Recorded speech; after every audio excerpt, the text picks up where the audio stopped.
مرحبا وأهلا وسهلا فيكن. وصفتنا لليوم وصفة مميزة جدا يلي هي البوش دو نويل، وأكيد هيدا الكيك نحنا بنقدمه بالكريسماس وبراس السنة، وطريقته كتير سهلة. هلأ بتشوفوا بنفسكن إنه طريقته كتير سهلة وبسيطة. خلينا نشوف شو هي الخطوات. أول شي أنا بحاجة ل 250 ملي من الكريم فريش، 100 جرام من الشوكولا المور أو كوب، ربع كوب من الكريم فريش، وبدنا معلقتين كبار من الزبدة. أنا هون عندي طنجرة فيها مي عم تغلي على النار، بدنا نحط الكريمة والشوكولا ويدوبوا عنا على البخار. أكيد بدنا ننتبه هون إنه ما يجي مي على الخليط اللي عنا، يعني بدنا نحط قليل جدا من المي بالطنجرة لحتى يغلو، وبنحط نحنا الوعاء اللي فيه الشوكولا. فهلأ بحرارة المي بده يدوب عنا المزيج، وهون مجرد ما تسخن عنا الكريمة بدنا نطفي على النار ونتركهم بحرارة المي يدوبوا. بس نحس انه سخنت عنا الكريمة بدنا نطفي. مثل ما شايفين هون انا طفيت النار، وهلأ بتركهم يدوبوا بحرارة المي، وبهاي الأثناء بدنا نخفق الكريمة. مثل ما شايفين بدنا نخفقها وتصير عنا بهيدا الشكل لحتى تجمد تماما. وهون عندي من بعد ما داب الشوكولا، انا هلأ بدي احط المعلقتين الكبار من الزبدة ومنحركهم لحتى يدوبوا بحرارة الشوكولا.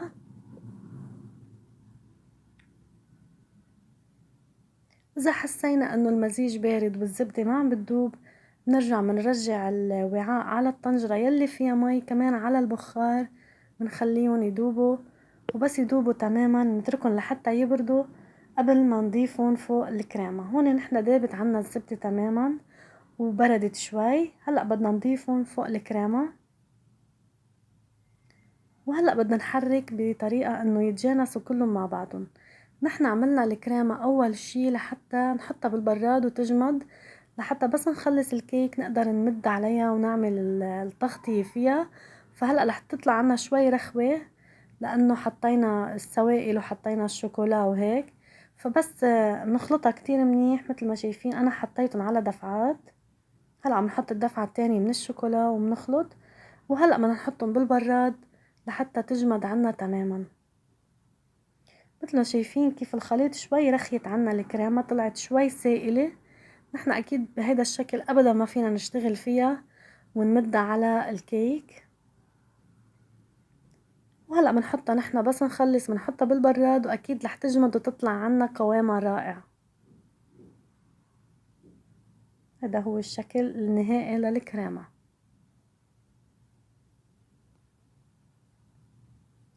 وهلأ نحن من بعد ما حطيناها بالبراد بدنا نعمل خليط الكيك. نحن بحاجة ل5 من البيض، معلقتين كبار من الكاكاو، مي سخنة، رشة ملح، ملعقة كبيرة من النشا البودرة، كوب من الطحين، كوب من السكر، ربع كوب من الحليب، ربع كوب من الزيت فانيليا، وملعقة صغيرة من النسكافيه. أول خطوة هلأ بدنا ندوب الكاكاو بالمي السخنة. نحن هون ما عنا عيار محدد للمي لأنه حسب نوع الكاكاو يلي عنا، فبدنا نحط ونحرك لحتى نحصل على القوام يلي بدنا اياه. نحن ما بدنا اياها سائل كتير ولا سميك كتير. والمي هون اكيد بدها تكون سخنة كتير وعم تغلي.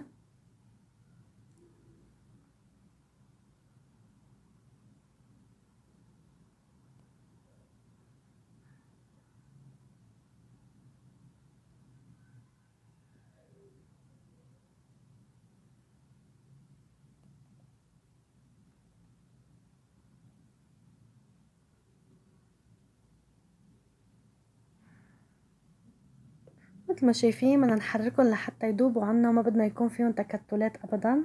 وهلأ بدنا نضيف معلقة النسكافيه، معلقة صغيرة من النسكافيه بيعطي نكهة كتير طيبة بخليط الكيك اللي بدنا نعمله. وهلأ بدنا نحركهم كتير منيح.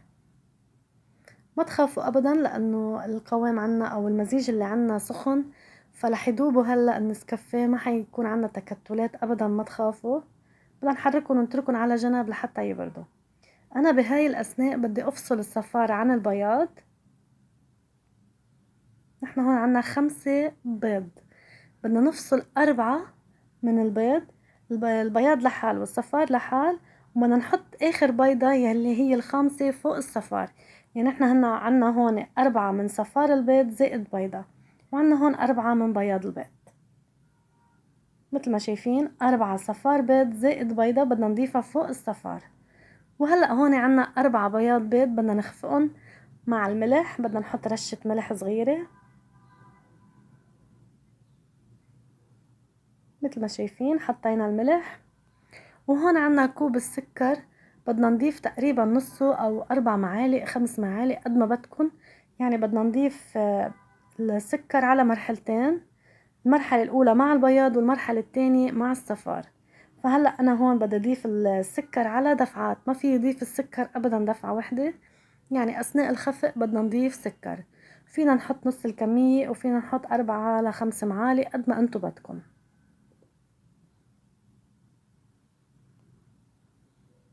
مثل ما شايفين بحط أنا معلقة وبحرك وبخفق لحتى أحصل بالنتيجة النهائية على قوام البيض بده يكون كتير سميك.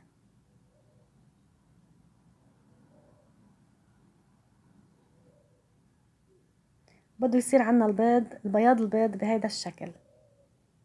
مثل ما شايفين بده يكون كتير سميك عنا. هلا أنا بهاي الأثناء بدي أحط الحليب والزيت مع بعضهم، بدي أحركهم كتير منيح. وبدنا نضيف نرجع السكر يلي بقي عنا من البياض البيض يلي خفقناهم مع بياض البيض. ومثل ما قلتلكم فيكم تحطوا نص الكمية مع البياض ونص الكمية مع الصفار، هيدا انتو شي ما بيأثر، كله رح يرجع ينخلط مع بعضه. فأنا هون حطيت السكر مع بعضهم مع الخليط الزيت والحليب.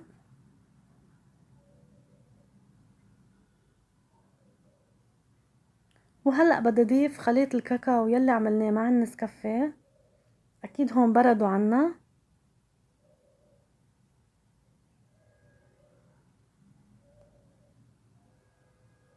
نحاول ننزلهم كلهم، وهلأ بدنا نحركهم كتير منيح مع بعضهم. هلا نحنا البوش او السويس رول اذا بدنا اياه على فانيليا لونه ابيض ما بنحط ابدا كاكاو بهيدي المرحله، بنتركه نفس الخطوات ونفس المقادير، بس ما بنحط الكاكاو والمي اللي عملناهم، نتركهم يعني لونه ابيض. واذا بدنا اياه على شوكولا في بدنا نحط هيدا الكاكاو يلي عملناه مع المي. انا هون عم حط الطحين والنشا.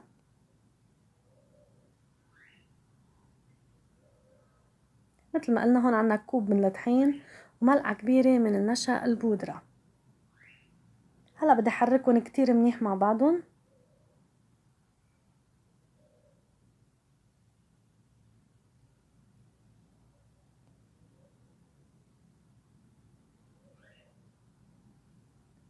مثل ما شايفين صاروا عنا بهذا القوام. هلا بدي اضيف 4 صفار بيض زائد بيضة، بدنا نضيفهم فوق المزيج. وبدنا ما ننسى ابدا الفانيليا، بدنا نحط نص ملعقة صغيرة من الفانيليا. وهلا بدنا نحركهم كتير منيح مع بعضهم ليتجانسوا وياخدوا بعضهم كلهم.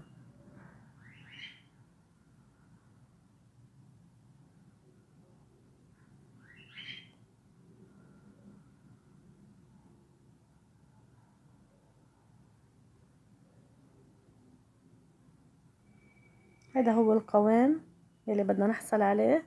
وهلأ بدنا نضيف بياض البيض. بياض البيض هون بدنا نضيفه على 3 مراحل. يعني بدي احط، ما في يحط البياض كله دفعة واحدة بيهبط عنا وبنخسر الهواء يلي فوتناه بالخفق للبياض، بيروح علينا تعبنا.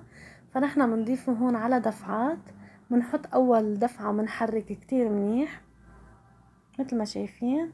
بس نحس انه بطل فيه مبين عنا بياض بنضيف الدفعة التانية.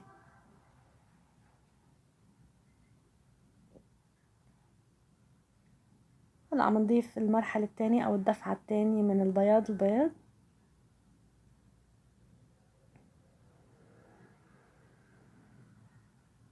وكمان بدنا نحرك كتير منيح.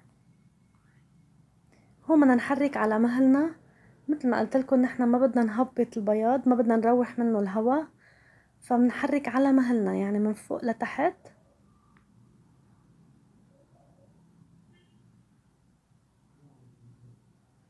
مثل ما شايفين بهيدا الشكل.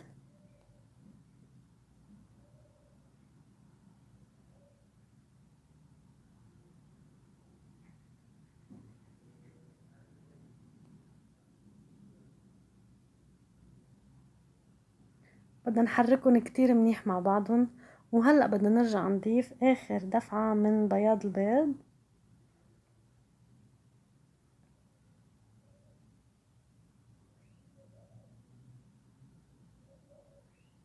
هون هيدي المرحلة شوي دقيقة بدنا ننتبه نحن وعم نحرك لحتى ما نهبط عنا البياض.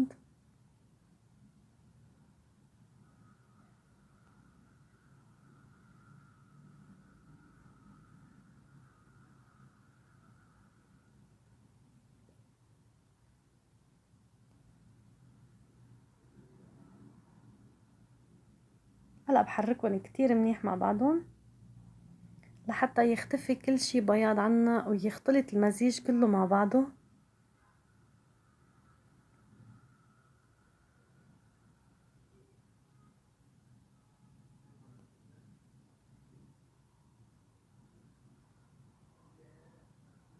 مثل ما شايفين هون عم نحرك كتير منيح.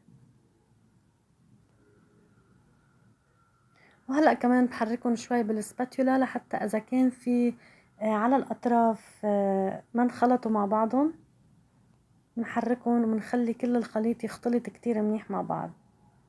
أنا بهاي الأثناء عندي صينية مستطيلة، أكيد بدنا نغلفها بورق زبدة، ما بدنا ندهنها أي شي أبدا.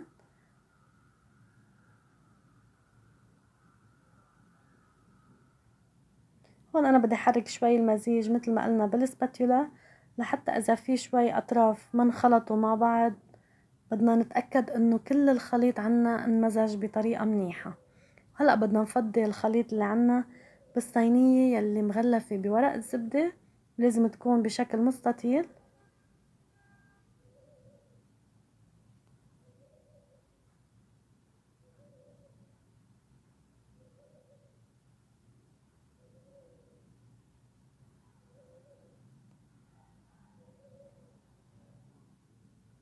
وأنا هون الصينية اللي عندي بدي أخبطها هيك شوي على المجلة أو على الرخامة لحتى أي هوا أو أي فقاقيع من الهوا بتطلع. مجرد ما نحن نعمل هيدي الخطوة كل شي هوا بقلبها بيطلع لفوق، ما بضل في، ما بدنا نحن بقلبها يكون في فراغات أو دوائر. فنحن بهاي الطريقة منفضي كل الهوا يلي بقلبها. وأكيد هون الفرن بده يكون محمى مسبقا. مجرد ما بلشنا نحن بخلط الكيك بدنا نكون عم نحمي الفرن، لازم يكون حامي. وهلأ نحن فوتناها على الفرن لمدة 12 دقيقة تقريبا أو حسب الفرن اللي عندكم. بدنا نطلعها من الفرن ونفوت بقلبها عود خشب لازم يطلع نضيف. أنا هون بتركها تبرد مثل ما هي بالصينية، بدي اتركها لحتى تبرد تماما. ومن بعد ما بردت بطلعها من الصينية وبنفس الورقة مثل ما شايفين أنا بعد ما شلت الورقة بدي ادهن على السطح طبقة من الكريمة. وهلأ أنا بدي لفها مثل ما شايفين مثل الساندويش. كتير هيدا الكيك أو هيدا السويس رول عنا مرن، ما بيتكسر معنا نحن وعم نلفه لأنه كتير بيطلع طري. مثل ما شايفين ضل محافظ على حاله مع انه برد. غير انواع من السويس رول، في انواع سويس رول بدنا نلفها بشقفة هي وبعدها سخنة، والشقفة او القماشة بدها تكون رطبة بنلفها بقلبها لحتى تطلع عنا طرية وما تتكسر. اما هيدي الطريقة او هيدي العجينة اللي عملناها بتضلها طرية وما بتتكسر معنا ابدا. مثل ما شايفين انا تركتها لبردت تماما ورجعت لفيتها وحطيت لها كريمة بقلبها. انا هون لفيتها رجعت بالورقة، بدي اضغط عليها كتير منيح مثل ما شايفين لحتى تكمش منيح على بعضها. انا هون بدي ورجيكم كيف انه منا مكسرة عنا، ما تكسرت، بعدها محافظة على شكلها. هلأ بدي ارجع لفها بنفس الورقة وبدي احطها بالبراد لمدة ساعتين او 3 ساعات لحتى تبرد عنا تماما، وبتكمش على بعضها والكريمة بترجع بتجمد. فانا هون بدي لفها بالورقة مثل ما شايفين وبدنا نحطها بالبراد. وهون من بعد مرور ساعتين تقريبا من بعد ما حطيناها بالبراد بدنا نشيل الأطراف، وكمان الميل التاني بدنا نشيل الأطراف لحتى يطلع عنا الشكل حلو ومتناسق. وهلأ بدنا نقص شقفة مثل ما شايفين بطريقة انه ما يكون متساوية، يعني تكون يعني بهيدا الشكل بدنا نقص لحتى يطلع عنا شكل جذع الشجرة.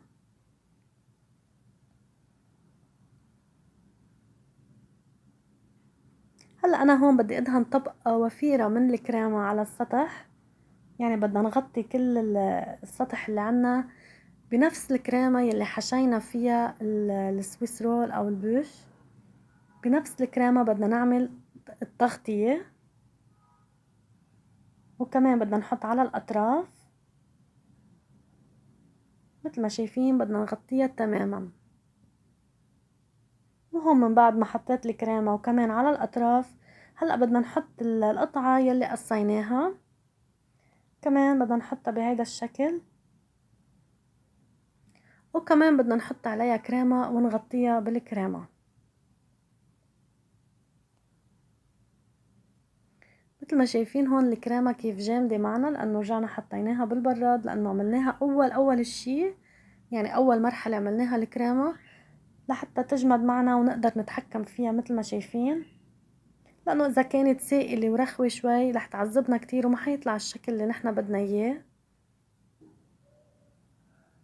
مثل ما شايفين هون أنا عم بدهن كمان هيدي القطعة بالكريمة.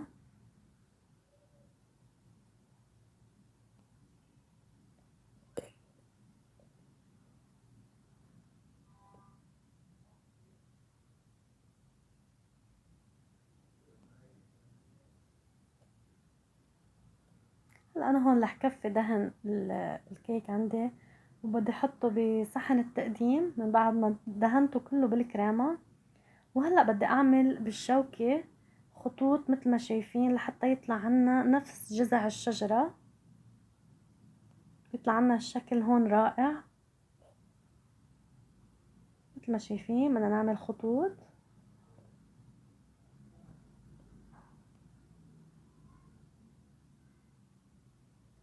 وكمان بدنا نعمل بالشوكة خطوط على القطعة يلي حطيناها.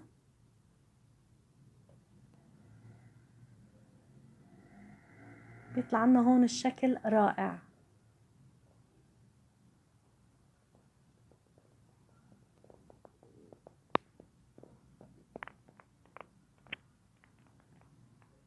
وانا هون عندي صحن فيه كاكاو، وكمان عندي قطعات دوائر احجام، يعني من الكبير اصغر اصغر.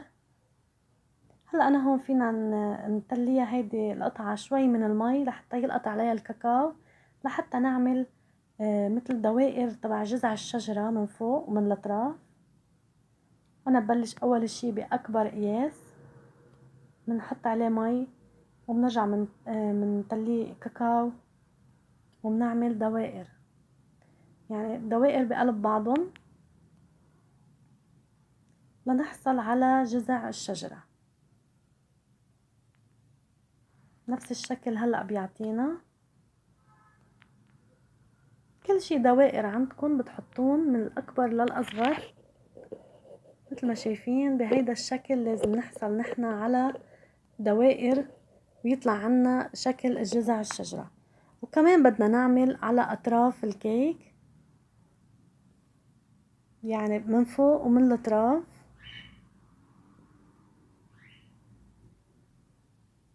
مثل ما شايفين انا هون عملت الاطراف كلهم.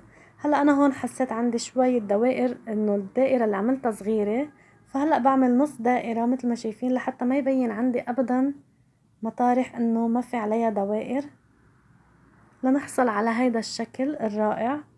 وكمان على الاطراف بدنا نعمل نفس الشي مثل ما شايفين نحصل على هيدا الشكل. وهيدا هو رح يكون عنا البوش. وهلأ اذا عنا نحنا زينة، اي زينة نحنا عنا اياها بنحط عليها لحتى يطلع عنا الشكل حلو بمناسبة راس السنة والكريسماس. شو عنا نحنا ادوات، شو عنا نحنا زينة بنحطها.